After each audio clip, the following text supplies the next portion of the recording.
सातारा शहर महाबळेश्वर पेक्षाही थंड झालेलं आहे। सातारा जिल्ह्यात थंडीचा कडाका वाढलेला आहे, त्यामुळे सातारा शहरातील पारा 9 अंशांवर पोहोचलाय, तर महाबळेश्वरमध्ये 12 अंश सेल्सिअस तापमानाची नोंद झालेली आहे। गेल्या 2 दिवसांपासून साताऱ्यामध्ये प्रचंड थंडी पडलेली आहे, त्यामुळे उबदार कपडे घातल्याशिवाय नागरिक घराबाहेर पडत नाहीयेत। याचा आढावा घेतलाय आमचे प्रतिनिधी तुषार तपासे यांनी। सातारा शहरासह जिल्ह्यात थंडीचा कडाका वाढला आणि त्याच्यामुळेच सातारा शहर असेल ते गारठलेलं आहे।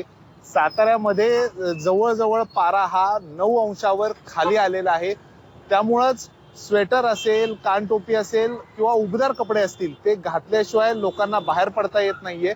खरं तर महाबळेश्वरचं तापमान हे साताऱ्यापेक्षा नेहमी खाली असतं, मात्र यावेळी महाबळेश्वरचं जे तापमान आहे ते त्याच्यापेक्षा साताऱ्याचं तापमान कुठेतरी खाली आल्याचं पाहायला मिळतंय। त्यामुळं साताऱ्यामध्ये थंडीचा कडाका वाढलाय आणि हा गेल्या 3-4 दिवसापासून वाढतच चाललेला आहे। साताऱ्याचं जे तापमान आहे ते 9 अंश आहे, तर त्या महाबळेश्वरचं ते 11 ते 12च्या दरम्यान ते दिसतंय। त्यामुळं एकूणच महाबळेश्वरपेक्षा सातारा शहर गारठल्याचं आपल्याला पाहायला मिळते। रात्री शेकोट्या पेटतायत, लोकांना रात्री शेकोट्यांचा आधार घ्यावा लागतोय। त्याचबरोबर उबदार कपडे घातल्याशिवाय लोकांना बाहेर पडता येत नाहीये आणि हा थंडीचा कडाका असाच वाढत राहणार आहे असं हवामान विभागाने सांगितलंय। तुषार तपासे, झी मीडिया, सातारा।